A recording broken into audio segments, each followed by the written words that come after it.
Galon am y gwahoddiad ac Ashton yn estyn bys. Of course, fath pawb sy'n ymbaratoi ar gyfer seminar fel hon, mae cynnwys y seminar yn mynd i fod yn tra gwahanol i'r teitl. Ond dwi'n hoffi iawn o'r ymadrodd yna. Ashton yn Meic Field yn maes glosiau Gaerhirfryn felly. Ashton yn estyn bys. Mae'n gyhyfgar iawn. Mae nelo seminar heno hefo, dwi'n gobeithio llyfr academaidd nesaf byddai'n ei sgwennu, llyfr cryn dipyn yn fyrach gobeithio na hanes Cymru, sef astudiaeth o Llenyddiaeth Gymraeg Lloegr. Ac mae dwy ran i'r seminar heno. Mae hanner cyntaf o bosib yn gyd-estynol ac yn theoretic efallai.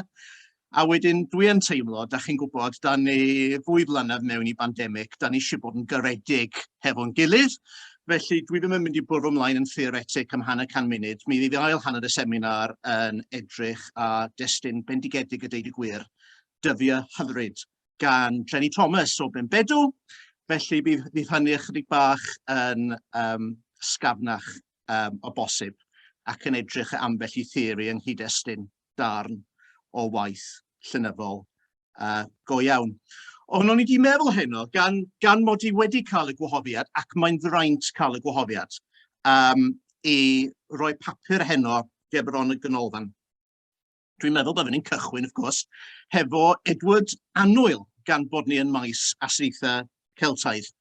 Dyn diddorol iawn, ac of course, pan penodwyd Annwyl yn athro Cymraeg yng Ngholeg Prifysgol Cymru, Aberystwyth, yn 1892, roedd y mlwyddyn i ben blwydd yn 60 oed, nad oedd erioed wedi byw yng Nghymru.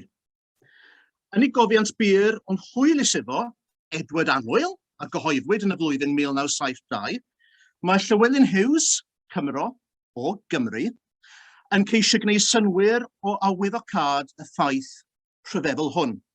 Mae mater yn pwyso arno mor drwm fel yn neilltua paragraffau cychwynnol ei gofiant mwyn i drafod. A dyna ydy beth sy'n ymddangos a ddechrau y cofiant yma i Edward Annwyl. Ganed Edward Annwyl yn Lloegr.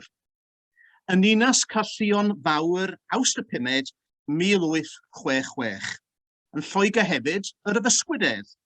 Ni chafodd yng Nghymru ond ychydig o wythnosau o fynychu ysgol pan oedd ei dad wedi dod i Lŷn i geisio adferiad o ryw anhwyldeb.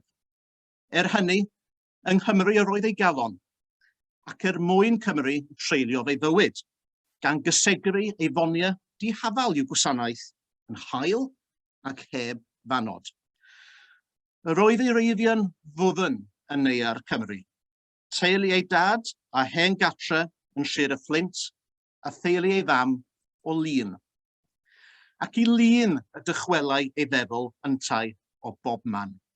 Yno ymynau funed bob cyfle a gathau pan oedd yn hogyn yn yr ysgol. Ac yn Llŷn oedd ar ei dafod ar hyd ei oes, a phan balwydedd gan wendid a llesgedd a ddiwedd ei oes fer, am wlad Llŷn y hyreithau ei galon. Ac os yn Lloegr y ganed ac y magwydedd, yr oedd iddo farn o Gymru yn Ninas Caer, fel ynys fechan yng nghanol môr o Saesneg. Yr oedd pethau gorau Cymru yn cael ei meithrin ar y eilwyd, daethau Edward Annwyl iddi, a chyswllt agos rhwng y cartref ac ynys Gymraeg arall, sef capel annibynnol Albion Park. Bu dylanwad y naill a llall yn aneiladwy arno a hyd ei fywyd. Gwelir yma felly y naratif Cymraeg cyfarwydd ar y felir yn gyffredin yn achos Cymru fel Edward Annwyl. Naratif y Gaer hefyd yn hyswllt Cymru eraill a aned yn y cyfnod rhwng y 1860au a'r 1920au yng ngogledd o Llewyn Lloegr pan oedd cymuned Gymraeg Sir Gaer a Sir Gaerhirfryn yn ei hanterth. Cymru fel Trei Lloyd, Treiglan Davies, Jenny Thomas, George M.L. Davies, John Saunders Lewis a Marion Eames.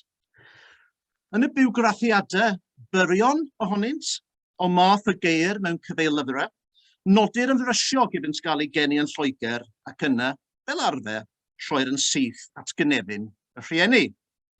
Ac os digwydd i un o'r rheini fod yn Gymro neu Gymraes o Loegr ei hun, a'r unigolyn a goffeir gan hynny o drydydd genhedlaeth, mi fydd y pwysles a'r darddiad yn nain a'r taid. Ychydig a sonir am y fro gwthrych y bywgraffiad ei hun. Yn lle hynny, bydd cyfeiriadau at wyliau yng Nghymru. Pan sonir ym Loegr, nodir Cymreigrwydd, eilwyd a chapel. Ond absennol at ei gilydd yw ysgol, a gweithle a chyfeillion Saesneg. Defnyddir y gair Cymru, hefo i bedol Cymru, i fynodi cenedl y Cymru, lle bynnag y bo. Felly, gall Caru Cymru, dyfyniad, ymadrodd, Caru Cymru, felly gall Caru Cymru fod yn metafor am ymlyniad at y grŵp Cymraeg yn Lloegr, ond mae'r ymadrodd yn dileu'r gair Lloegr yn llwyr. Cynlyniad y cwbl yw lleihau a wyddocad y cyd-destun Lloegraidd, nid Saesneg cofiwch, Lloegraidd ydy'r ansoddair byddai'n ei ddefnyddio yn y seminar hwn. Cynlyniad y cwbl yw lleihau ar wyddocad y cyd-destun Lloegraidd, mae profiad o fyw yn Lloegr yw sylfaen seicolegol gweithredodd y gwthrych yn aml. Trwy wneud y cefndir Lloegraidd yn anweledig, nid yw naratif sydd gan wyau yn genedlaetholgar yn gorfod wynebu cymlethdodau sy'n deillio o'r ffaith nad yw cenedl a thiriogaeth yn cyfateb i'w gilydd, ac mae glannau mersi oedd prifddinas Cymru Cymraeg yn y cyfnod rhwng y 1860au a'r 1920au. Sech hynny, ac yn ddiarwybod i'w awdur efallai, mae'n amhosib darllen cofiant Edward Annwyl, heb sylwi bod llawer ynghylch profiad Cymru a faged yn Lloegr yn Gymreig ac yn Lloegraidd ar yr un pryd. Dyna chi lle cynolog y capel y mywyd Edward Annwyl. Yn ogystal â bod yn yfoldi, yr oedd yn ysgoldi Cymraeg iddo, gan wneud iawn am fethygion addysg uniaith Saesneg, dinas Gaer. At hynny, diddorol nodi, mae Henry Rhys, mab Gwilym Hiraethog o'r Lerpwl, yw'r gweinidog, ac mae'n amlwg fod rhwydweithiau Cymraeg Lerpwl yn cyfri lawn cymaint yng Gaer a dylanwad Cymru. Hefyd, mae'n ddiddorol i'r cofiant honni i Annwyl fynd yn genedlaetholwr, a dwi'n dyfynnu'r cofiant am y rheswm syml ei fod yn Gymro. Ond i datganiad neu synwyr, mae haid y rhywbeth yn y byd heblaw Cymru. Ac i rywun a faged yn Lloegr, mae natur y rhywbeth hwnnw yn dra amlwg.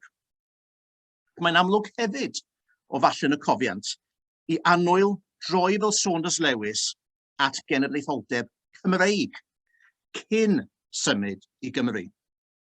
Delfryd yw gwlad ei rieni. Yn ola, canmoli'r mae acen llun sy'n ganddo, ac a ddiwedd ei oes, cyn ei farw yn hymig, yn 48 mlwydd oed, llun fydd y pwnc amlaf ei sgwrs gyda bodfan ei frawd, un arall o ysgolheigion Cymraeg Gaer. Ond pe bai Lloegr Gymraeg fel Cymru, oni fyddai gan Annwyl acen ei fro ei hun. Ac o fwrw golwg mewn llefydd eraill, gwelir rhagur o Cymreigrwydd Lloegraidd yma yn dod i'r ddei. Mewn ysgrif yn coffau Edward Annwyl yn 1969, mae Brynley Roberts yn nodi i un o ddroddi'r Annwyl dreulio ei oes mewn tref gwbl Saesneg, ymhell o ganolfannau Cymraeg Cymru a Lloegr, sef Gainsbury yn swydd Lincoln. Na nid dyna fuas y dewis naturiol brawd i ysgolhaig Cymraeg Gymru. Ond, Mewn teuluoedd Cymraeg yn Lloegr, roedd y ail genhedlaeth yn genhedlaeth hollt, ac wrth i'r hollt ymagor, bydde rhai yn Cymreigio ac eraill yn ymseisnigo. Roedd gan nifer o garedigion penner Gymraeg o Loegr, frodyr a chwiorydd a oedd yn Saeson rhonc. Yma hefyd mae hanes John Saunders Lewis o Wallasey yn debyg, a ei frawd yntau yn gyfreithiwr i Dallas a Dakota. Ond roedd gwahaniaeth arall rhwng Edward Annwyl a'i gyfoedion yng Nghymru. Buas y modd i Annwyl fanteisio ar ragoriaethau addysg Saesneg Lloegr. Enillodd ysgoloriaeth i fynychu ysgol breifat The King's School yng Gaer, lle gafodd addysg glasurol dda, ac yna i brifysgol yn Lloegr, sef Prifysgol Rhydychen. Gadawodd hyn oll ei ôl arno, siaradau Saesneg fel Sais, Saesneg, Saesneg, chwedl D.J. Williams. Naiv fydde meddwl na fydde hynny wedi rhwyddhau ei daith drwy sefydliadau addysg yn Lloegr a Chymru hefyd, o'i gymharu â gwladwyr mwy trwsgl ei Saesneg. Yn wir, mae cofiant Edward Annwyl yn lled gyfadda hynny pan mae'n datgelu efo gael gwell croeso yng ngholegau diwynyddol Lloegr na Chymru eraill. Mae tebygrwydd a hanes Saunders Lewis a bentrodd o ysgol breifat yn Wallasey i Brifysgol Lerpwl, gan feistroli Saesneg a Saesnigrwydd ar y daith, unwaith eto yn rhyfeddol. Roedd Cymru fel Edward Annwyl a Saunders Lewis yn English passing. Nid Saeson oeddynt, ond gan iddynt gael ei magu yn Lloegr, gallant ymfwyn felly y bai rhaid. Bythynant i grŵp ethnig a ystyried yn israddol yn y gymdeithas ei magyd yn fynt, ac roedd disgleirio mewn Saesneg a churo Sais yn ei gêm ei hun, yn un ffordd o ymateb i'r cywilydd. Cer profiad effaith, barhaol a pharhaus arnynt, ac a Gymru Lerpwl fel dreu i Lloyd hefyd. Yn wahanol i'w cyfoedion yng Nghymru, wynebau ail genhedlaeth Gymraeg Lloegr, sen a xenofobia yn ystod ei plentyndod, am iddynt berthyn i'r grŵp ethnig anghywir. Cyfeirio Edward Annwyl at ei flynyddoedd yn King's School Gaer fel rhai flin, llafurus a phryderus. Mae'n amlwg fod snobyddiaeth dosbarth wrth raidd hyn yn rhannol. Ond dywed hefyd fod rhai, geiriau Edward Annwyl, rhai am iddo fethu, ac bod ymdrech gan hogyn tlawd yng Nghymru, geiriau Edward Annwyl eto yn gymeradwy, mewn, a dwi'n dyfynnu, mewn dinas Saesneg ceidwadol fel Gaer, yr oedd ymgais plentyn tlawd yn addysg uwchraddol yn beth eithriadol y dieithr iawn. Mae'r awgrym iddo gael ei sbeitio a bod yn nelo hyn hefo'i Gymreigtod yn byr amlwg.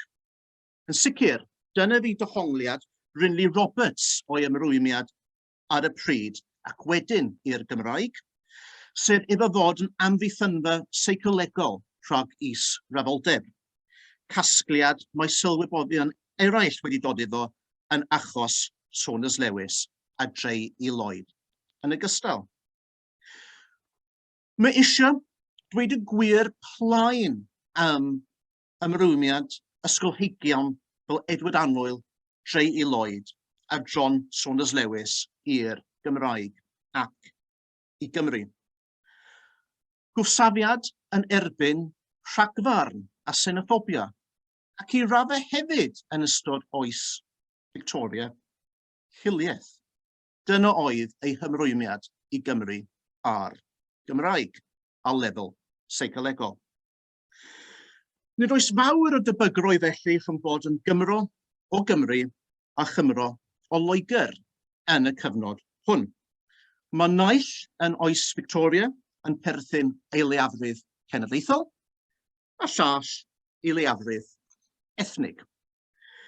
Bod rhaid cofio yn y bedwaredd ganrif 15 fod y ffin rhwng cenedl ac ethnigrwydd yn anelwig, a gallai fod elfen ethnig i genedligrwydd yng Nghymru ac elfen genedligol i'r bywyd Cymraeg yn Lloegr.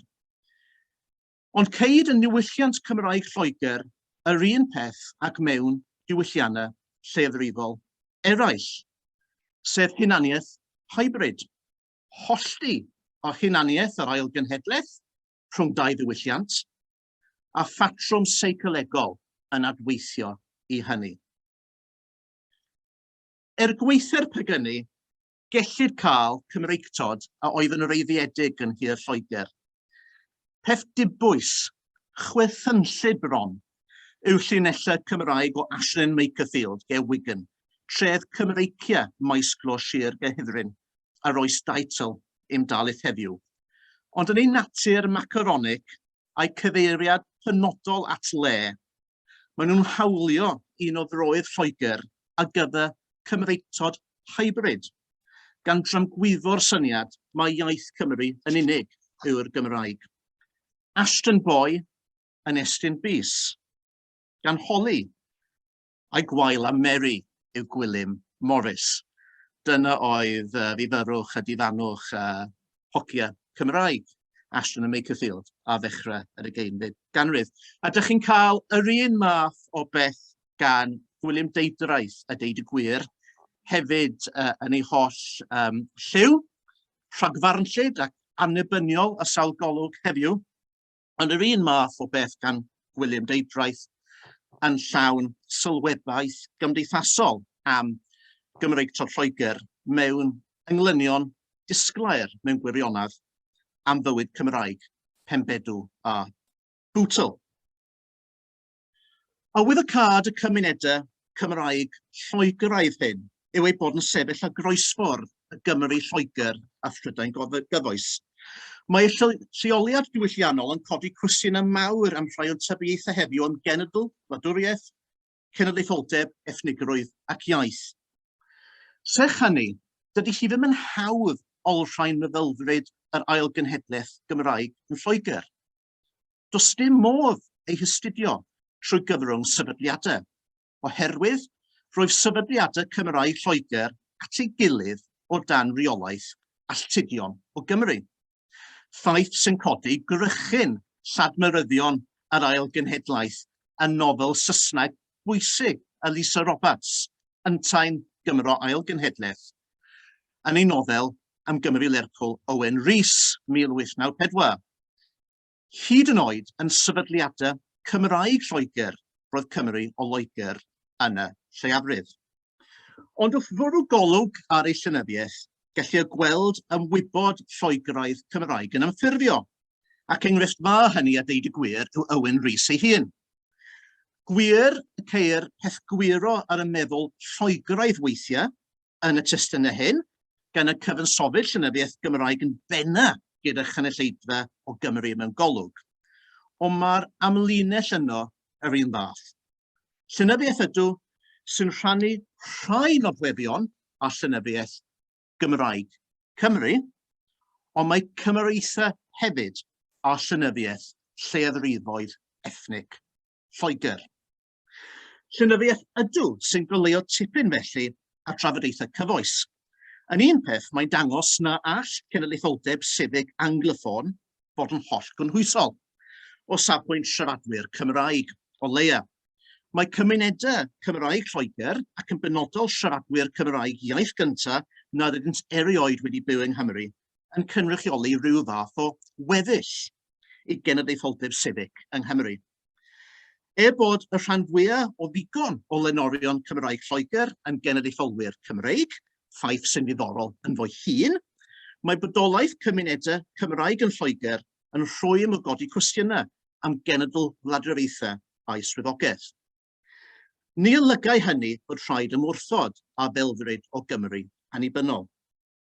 Un rheswm pan mae dinas Lerpwl Oedd cryd cenedlaetholdeb Cymraeg o fod dymuniad yno am hafan rhag sarhad ethnig a dyfodol hefyd i'r iaith.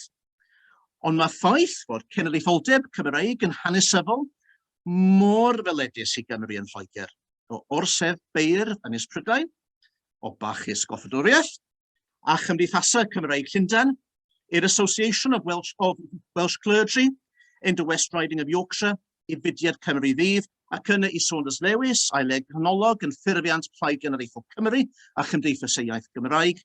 Mae rhain i gyd yn golygu fod syniadau yn y diaspora am iaith a chenedl yn drwm ei dylanwad a ymwyddiad cenedlaethol Cymraeg, neu felly y buont cyn i genedlaetholdeb civic anglophone gyrraedd Cymru yn y flwyddyn 2014. Mae Llenyddiaeth Gymraeg ail genhedlaeth Gymraeg Lloegr hefyd yn berthnasol i trafodaethau am ethnigrwydd. Yng Nghymru ddatganoledig, mae ethnigrwydd Cymraeg gwyn yn hegemonaidd ac yn dwyn yn ei sgil nifer o ddreintiau.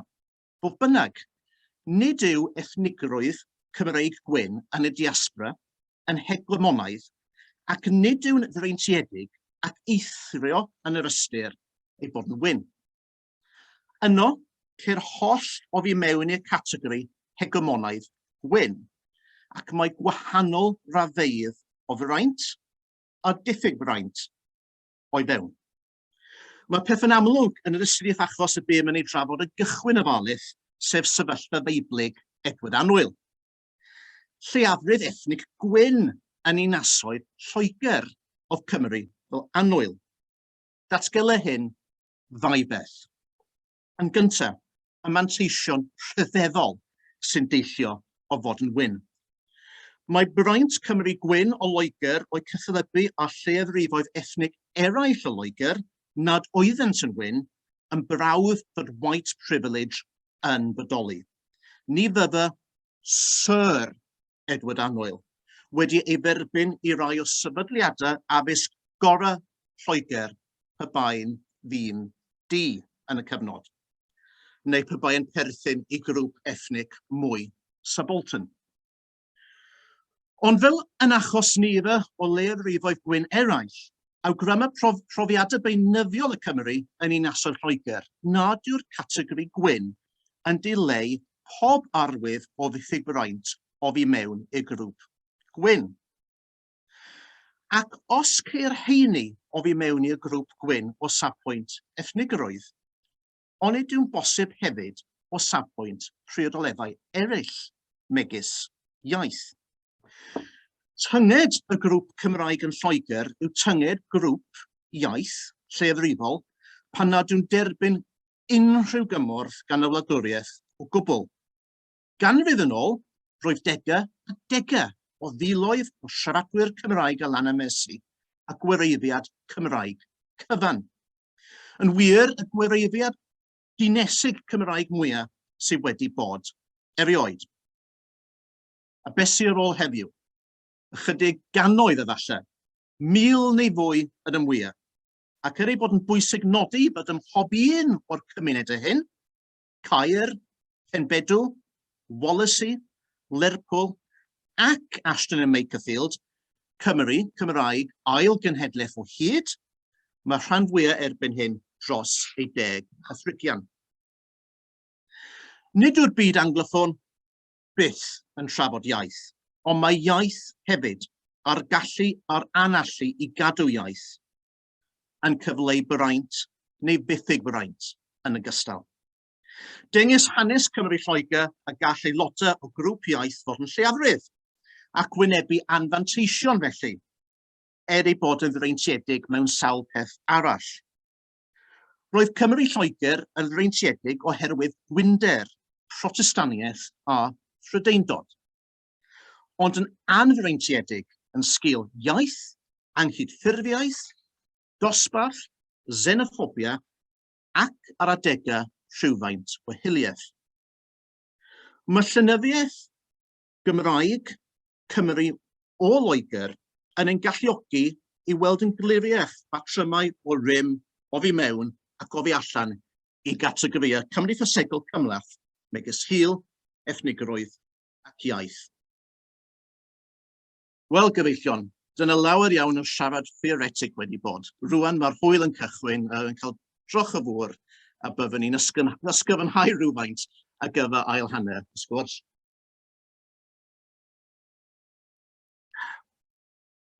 A ni'n mynd i cael golwg rwan a waith yr awdures Jenny Thomas. A'i chyfrol hudolus a deud y gwir, cyfrol bendigedig yma. Dyddiau hyfryd, Capel Emec, Woodchurch Road, Birkenhead, 1916 i 1972, atgobion Jenny Thomas. A gyhoeddwyd yn niwedd 1972, dwi'n tybio o bosib yn dechrau 1973. Mae'n gyfrol sy'n dangos yn glir bod y fath peth ac ymwybod Lloegraidd Cymraeg yn bodoli.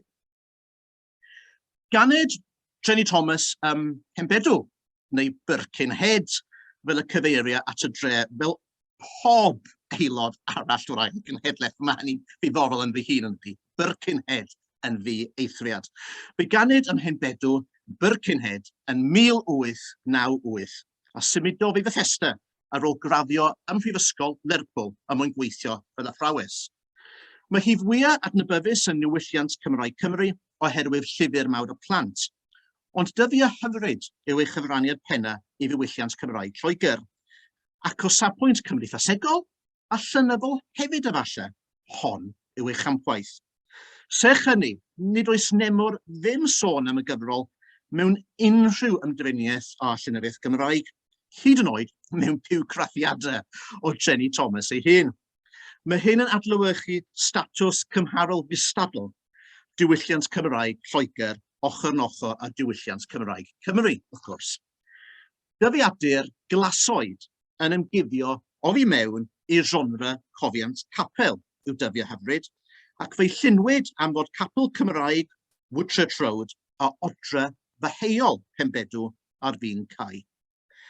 Cariad brodwr at gymdogaeth Gymraeg ddinesig sy'n llenwi'r gyfrol, wrth i Jenny Thomas goffau Hembedw, Cilgwri a Lerpwl Gymraeg ei ieuenctid. Ydy bod ar un wedd yn gyfrol ffeithiol, mae'r elfen gredigol ynddi neilltuol y gri, ac hwyrach mae ffeithiol ffuglenol fydd y disgrifiad gorau ohoni. Cyfrol sy'n llawn sylwadau argraffiadol, athronyddol, yn debyg i Lôn Wen, Kate Roberts, neu hyd yn oed plentyndod yn Berlin tua 1910, Walter Benjamin. Dyna yw dyddiau hyfryd. Mae dyddiau hyfryd hefyd yn arwyddocaol, a dwi'n meddwl bod hyn yn bwysig. Am y ceir yma, lenor Gymraeg o Loegr yn ysgrifennu ar gyfer cynulleidfa Gymraeg o Loegr.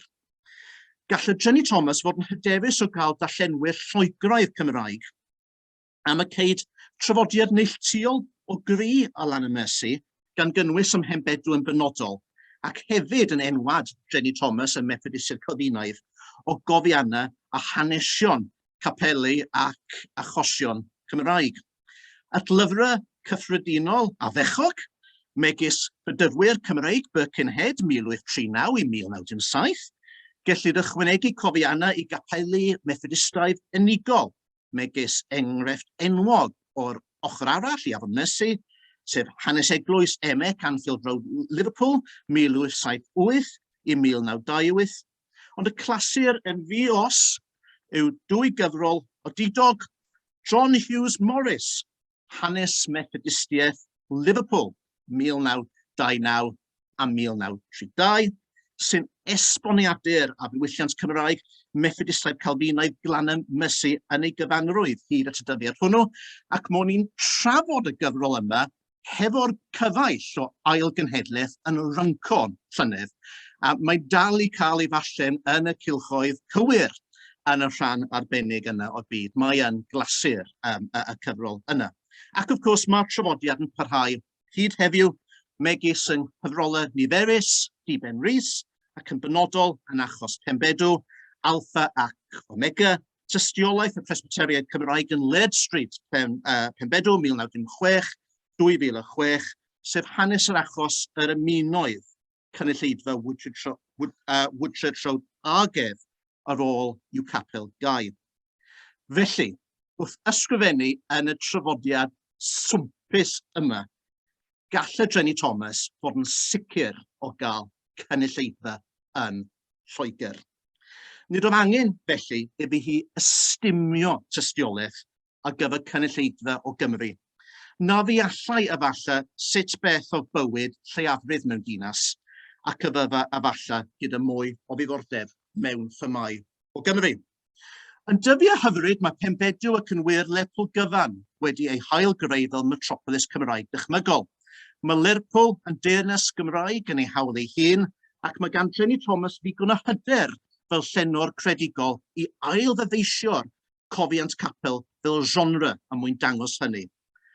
Mae'r atgofion yn ymagor gyda datganiad moel is-deitl Lerpwl 1910 ac yn y gyfres o baragraffa un llinell byrion sy'n cael ei effaith o gyflwyno ystym modernaidd i'r cofiant capel gan adlewyrchu dull meddwl plentyn bach a falle. Mae falle'n o i chi. Lerpwl 1910. Sŵn band a chwarae a sŵn pobl yn rhedeg. Diwedd y paragraff. Dyna co cyntaf sydd gen i o ddinas Lerpwl. Diwedd y paragraff. Y band yn isau a sŵn yn cryfhau. Diwedd y paragraff. A'n had yn neithio ar ei draed yn y tŷ a rhithro allan a minnau ar ei ôl i lawr i waelod y sgryd a disgwyl. Diwedd y paragraff. Ac ar hyn daeth y band i'r golwg rownd y tro a'n had yn ynghodi i fyny ar ei ysgwydd i mi gael gweld y cwbl. Diwedd y paragraff. Do, mi welais y cwbl. Yn iawn.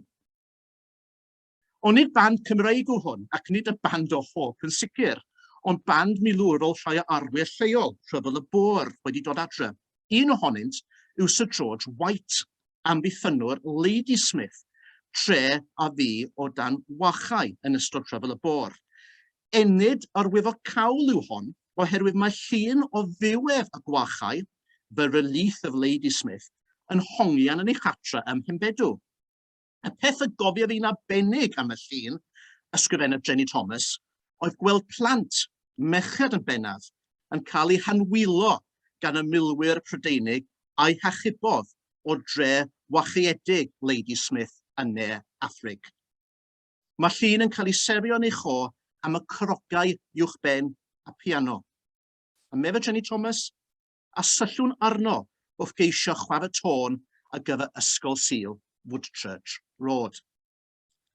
Dyna le cae bleser di-ben draw yn practisio gyda nos. Yn wahanol i'w chyfoedion yng Nghymru a oedd yn nechrau 1970 yn cyfleidio dehongliadau gwrth Prydeinig o genhedlaeth Cymraeg, mae Jenny Thomas yn pwysleisio agosatrwydd Prydeinog i bywyd Cymraeg Pembedew.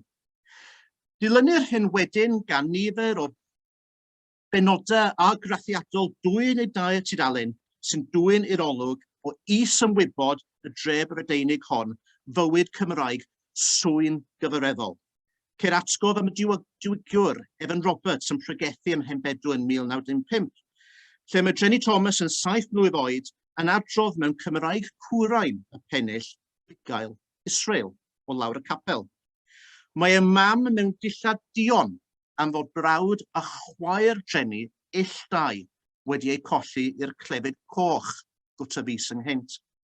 Wedi i si o ryfeddod, fynd drwy capel wrth i Gymru Pembedew droi ei edrych ar Jenny a gweld y fam yn ei galar, torodd yr agau gyda cawod o weddiau ac offerymau weddiau a berw a chanu. Mae un y teulu yn cael mynegiant cymunedol Cymraeg. Mae Jenny Thomas wedi symud y naratif yn ei blaen o fywyd Prydeinig y dre i fywyd ysbrydol, mewnol, y lleiafrif bychan o'i fewn, a'i ofnau a gobeithio'n dyfnaf. Lleiafrif yw hwn sy'n gorfod dibynnu ar ei ymdrechion ei hun, a disgrifio Jenny Thomas yn y bennod nesaf, Llafur Cariad, sut y cafodd Woodchurch Road ei hatgyweirio. Y capel bach yn ôl enw annwyl Cymru Cylch, drwy waith Cymru cyffredin yn rhoi ei llafur yn rhad ac yn ddim, a'r Cymru mwy cefnog yn talu am y cwbl. Dyma hanes y rhan fwyaf o leiafrifoedd Lloegr, sef codi ei hafoldau a'i canolfannau cymdeithasol eu hunain, heb cefnogaeth fawr neb, ac yn sicr heb gefnogaeth o wladwriaeth, ac i'r traddodiad hwnnw a godau hefyd synagogau a mosgau y perthyn traddodiad capeli Cymraeg Lloegr.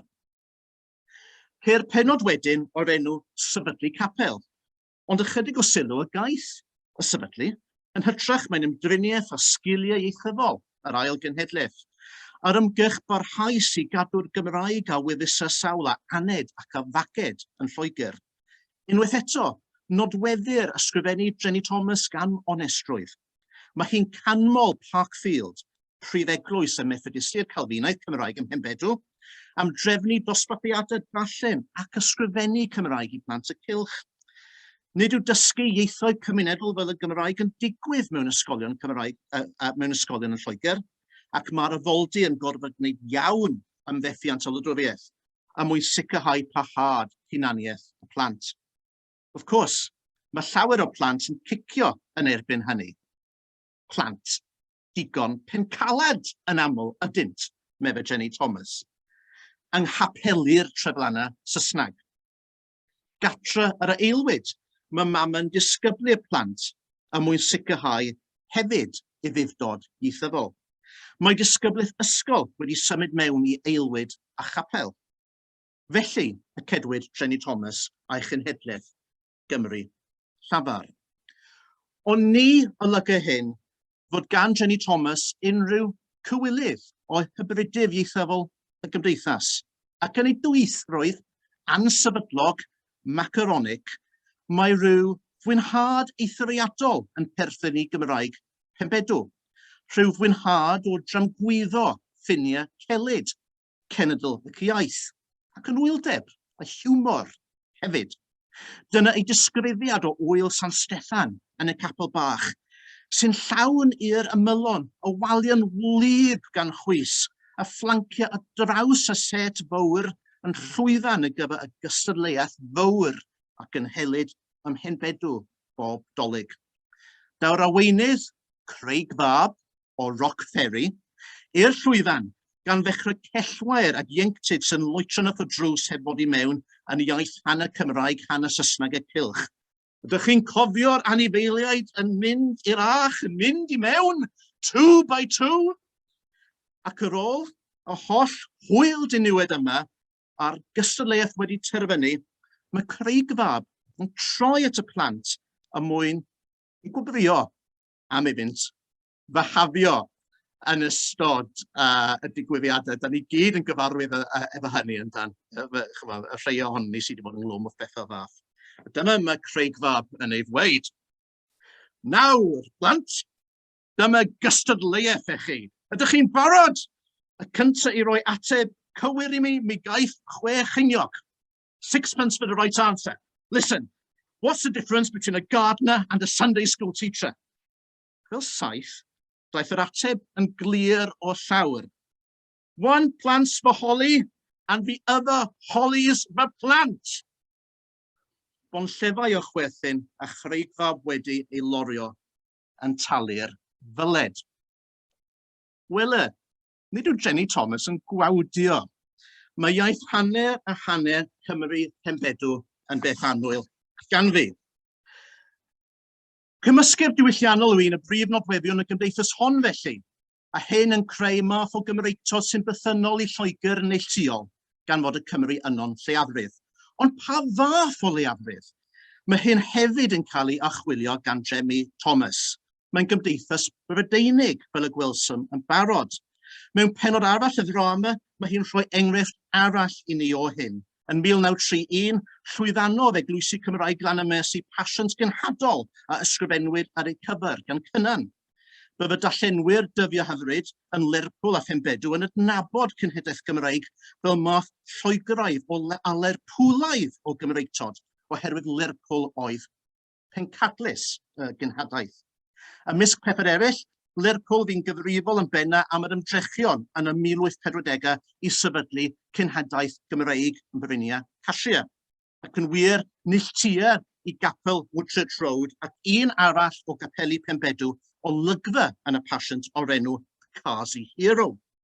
Mae ffotograffau o pasiant sy'n dangos Cymru Pembedw wedi lliwio ei wynebau ac wedi ymwisgo ynnill tybiedig wrddorion y Brynia yn awgrymu'n glir statws goruchafol y Cymru gwyn hyn yng nghyd-destun y trefedigaethau Prydeinig yr oeddent yn rhan ohono.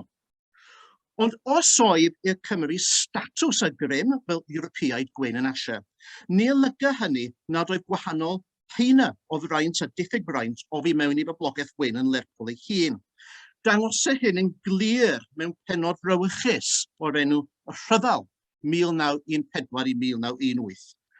Wedi iddi adrodd fel y byddai sôn pafatwadau milwrol Pembedw yn tarddu a wynfyd Cymraeg y Capel Bach bob pnawn Sul, edrif Jenny Thomas fel yr oedd hi yng nghyffiniau Prifysgol Lerpwl yn 1915, pan welodd criw y ddynion ifanc yn ymosod ar siop.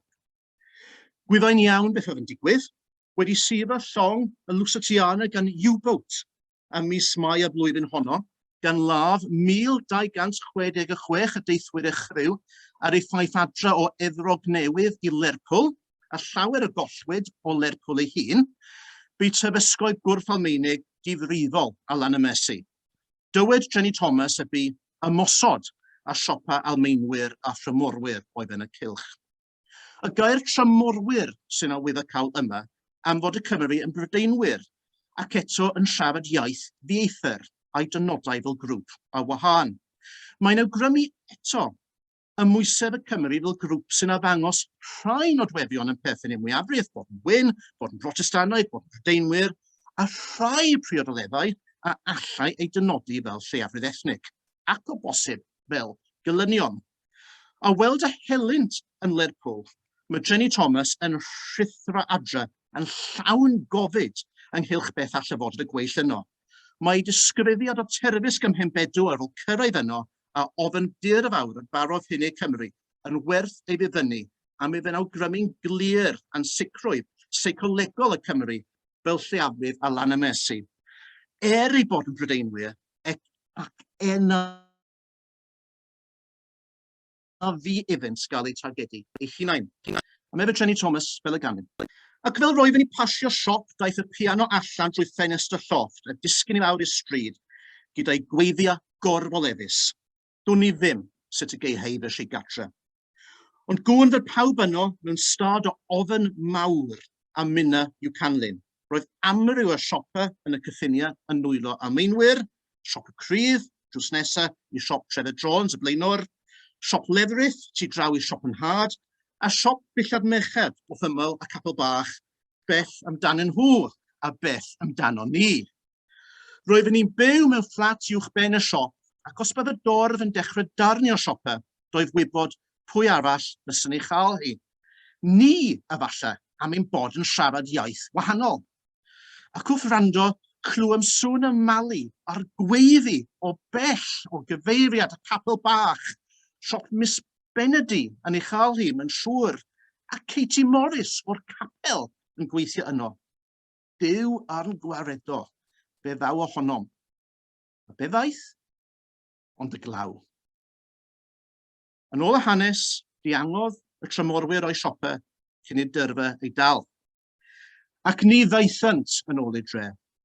Ac am gymryd y capel a'i siopa yn y dre, ddigwyddodd dim iddyn nhw, ond roedd pawb wedi cael profiad ysgytwol a barodd a hyd ei hoes. Un cyfeiriad bach ola at y testun a wedyn dyna ddiwedd y ddarlith, ddiwedd y sgwrs. Felly dyma Pembedw Gymraeg Jenny Thomas, lle mae Cymru wedi dal rhwng dau begwn, rhwng Cymru a Lloegr, Cymraeg a Saesneg, a rhwng y breintiedig a difreintiedig yng nghyd-destun gwleidyddiaeth ethnig y ddinas.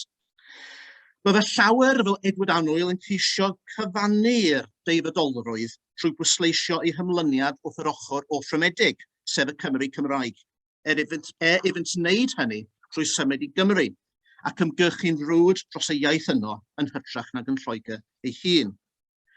Roedd hyn yn wir am Gemini Thomas hefyd, wrth gwrs, a gafaf swydd bwysig arloesol o fod yn drefnydd iaith ysgolion Cymraeg Sir Gaernarfon. Ond ni waith am ei swydd gyhoeddus, a ni bywyd credigol. Ceisiodd Jenny Thomas ddilyn cwys wahanol, sef cyfannu'r rhwyg rhwng Cymraeg a Lerpwl, trwy ddychmygu Lerpwl fel gwlad Gymraeg ei hun. Hynny yw, trwy greu ymwybod Cymraeg Lloegraidd. Fel na fyddai'r rhai dewis rhwng Lloegr, gwlad ei magwraeth a'i mamiaeth. Yn y diwedd, yn y byd real, o leia, ni fi hynny'n bosib. Llyfr Caer Capel yw dyddiau hyfryd, a'i hatgofion fydd y cofnod swyddogol ola am ddiwylliant Cymraeg de Cempedw. Yn Lloegr, mae Caer Capel yn gyfystyr gan mwyaf y diwedd y gymuned ei hun. Ni fydd ysgol gynradd Gymraeg yn cael ei hagor am mwy na chybydydd. Dyna pam mae'r elfen gredigol yn dyddiau hyfryd a'r apel at y is-ymwybod mor bwysig. Oherwydd yn dyddiau hyfryd, dinas Gymraeg fydd Lerpwl am byth. Ac mae'r meirw wedi cael ei gweld yn fyw, chwedl Soli McLean. Mewn un benod y blaenoriaid cyntaf, mae hi'n dwyn y cwbl i fwcel wrth grybwyll y plan, sef y system o ddefnyddu gyda cyd gan gathelu y Llanymesi i gefnodi ym mha rai o degau o addodau Cymraeg yno, y pregethau gweinidogion a ddyddiad penodol, gan hwyluso felly gynllunio ymlaen llaw ac osgoi gwrthdaro. Gwaith diflas biwrocrataidd, ond mae Jenny Thomas mewn un frawddeg yn codi'r plan i dir uwch, yn symbol am wareiddiad Cymraeg cyfan, gwareiddiad Cymraeg Lerpwl, gwareiddiad Cymraeg Lloegr, nes ei fod yn magu ystyr arallfydol, metaffysegol. Frawddeg ddibwys ydw, fel llawer i frawddeg ddibwys arall, ond ei darllen yn ofalus, a myfyrio uwch ei phen. Ymddengys i mi yn un o frawddegau mawr llenyddiaeth Gymraeg Cymru Lloegr. Dyma hi. Dyma i chi gnewyllyn o ddinas Gymreig ynte oedd i'w weld ar y plan. Diolch yn fawr iawn.